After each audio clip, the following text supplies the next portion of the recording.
Hello everyone, I'm Dr. M. Welcome back. Today we're going to finish up our course Resilience 101, which is a short program that I hope helps you to develop resilience, make your resilience stronger so that you can put it into practice every single day. I cannot stress enough that resilience isn't rare. It is common. It can be learned. It can be developed. It can be practiced. So please don't ever forget that you are strong and resilient even when you're struggling, and maybe even forget that you're as resilient as you can be during a difficult situation. Whether you're in the middle of such a crisis yourself right now or in a place of calm in your life, you can always learn and develop new ways of building yourself up and of being more resilient. Today, we're going to look at the fourth key of resilience, which is living your life with purpose and meaning. When I started this course saying that relationships are the most important part of resilience, they certainly are very important, but I think that purpose may be every bit as important as relationships, and quite often both relationships and your purpose interplay together and are sort of tangled into each other, if you will.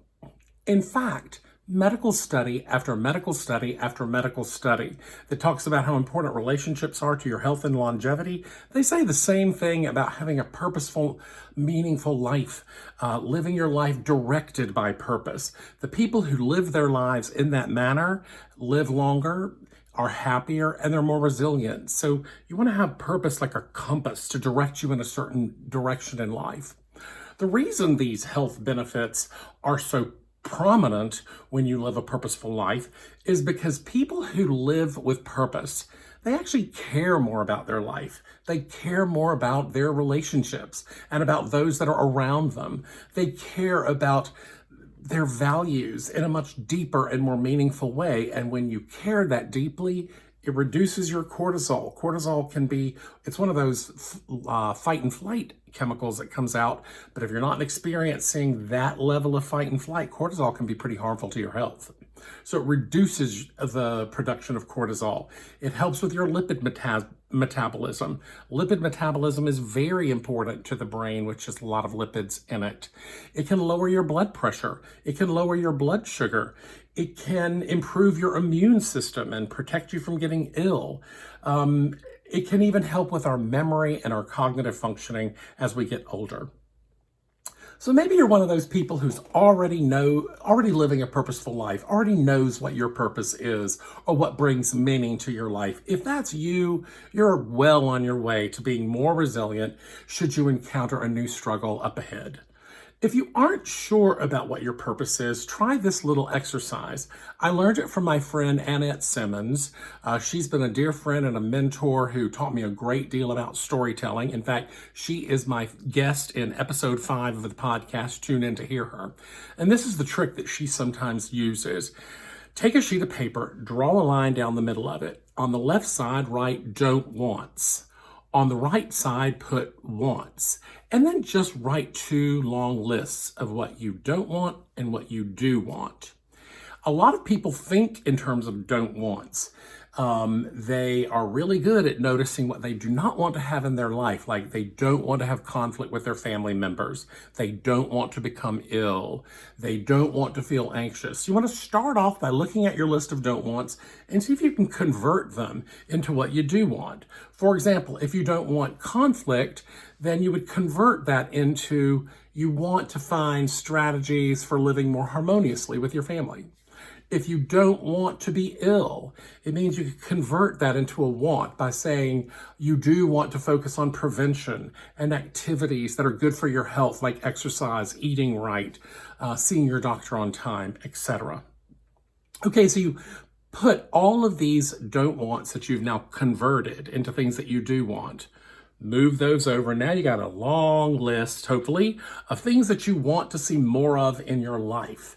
If you look carefully at this list, I imagine you're going to notice some themes that are emerging that tell you a lot about what your values are, what's important to you, what do you care about most when you look at that list of things that you say you want. Perhaps you see that you value your family and you value family connections. Perhaps you notice that you value diversity and that you care about creating communities that are welcoming to everyone. Perhaps you see that you're a helper and that you care about being there for other people. I certainly know that that's my purpose. I mean, it's why I became a physician and a psychiatrist in the first place. It's probably why I'm producing these little videos and posting things on social media to try to help people endure, be stronger, be more resilient, particularly right now when we all would agree it's a tough time in our history. When it comes to living a purposeful life, it has to be guided by these values. It has to be guided by your values. Engage in more behaviors that you want and make sure that those behaviors are aligned with your values. So for example, let's talk about what you can do. Find a community of like-minded people who share your values so that together you can use your talents together and use your time purposefully. Make connections with your friends, with your family members, and even new connections in your community, people you haven't even met yet. When you're a member of a tribe, you are much more likely to have the supports that you need in order to be resilient and to offer support to other people who need it at the time so that they can be resilient. Be a continuous learner in life. Always try to keep your mind open to new experiences and new ideas that are aligned with your values. Learning enhances your life, elevates it, allows you to experience even more things that you want. Seek out things to do that change your mind and that help you to grow. There was a study that was done a long time ago by some nuns who offered their bodies and their brains to science after they died, and they were the subjects of autopsies. And what they did was they had some of the nuns do what they always did in their convent, and some of the nuns were engaged for 1 hour a day in some new challenging activity that they hadn't really ever done before. And as you might imagine, the brains of the nuns who were challenged for 1 hour a day lived longer, were healthier brains, didn't develop dementia, all that kind of stuff that you probably could have guessed. All right, find ways to put your values into action in your community, in your family, in your neighborhood. Sometimes it can be somebody who needs help right under your roof. Other times it might be your neighbor who could use a visit from you. And other times it may be someone in your community, again, that you haven't even met yet.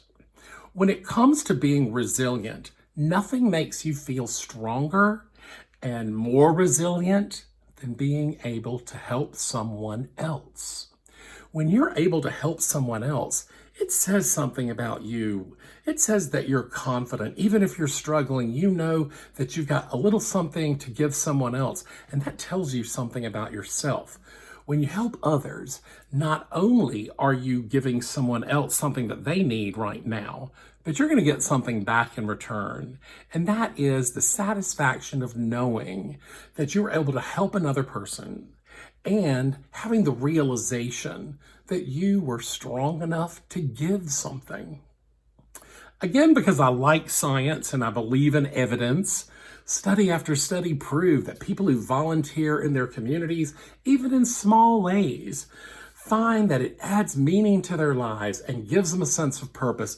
And remember, when you're living a life of purpose, you're going to be happier, more resilient, and you're going to live longer. And finally, balance your spiritual, social, and your emotional needs.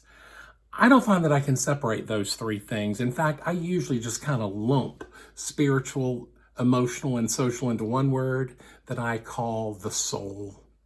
I honestly like the word soul for capturing all three of those elements.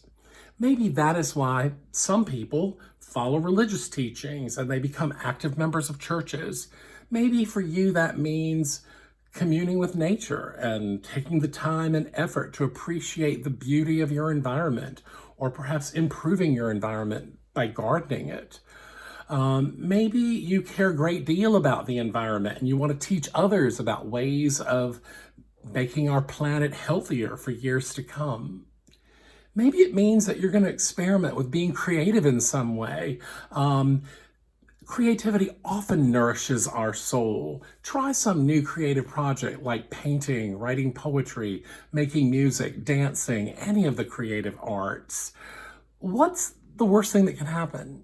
You paint, you find out you don't really like it, and you move on to something else, Or you paint, you lose yourself in painting, and you discover that you love it and that your soul becomes delighted by this new and fulfilling creative experience.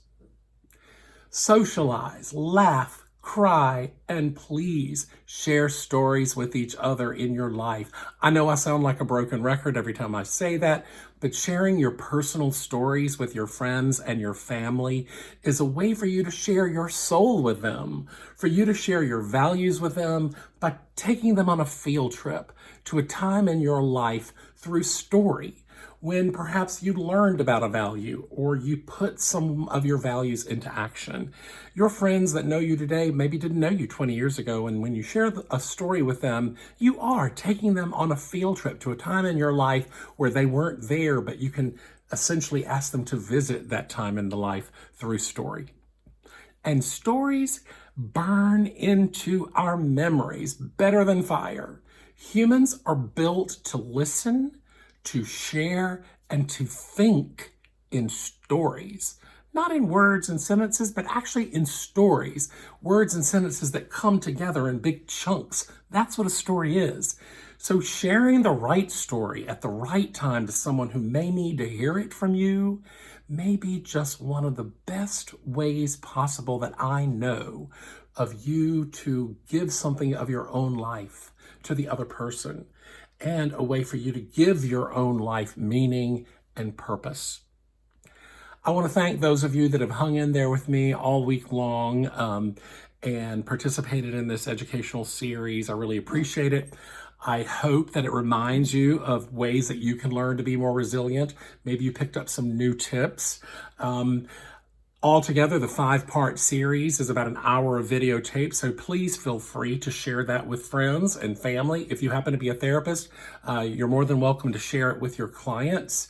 The full video series will appear as Resilience 101 on my YouTube channel, Couch Stories Podcast, with Dr. Perry Mandanis. I look forward to hearing from you in comments, or you can always direct message me on Instagram or Facebook, or you can write me right to my website at www.couchstoriespodcast.com.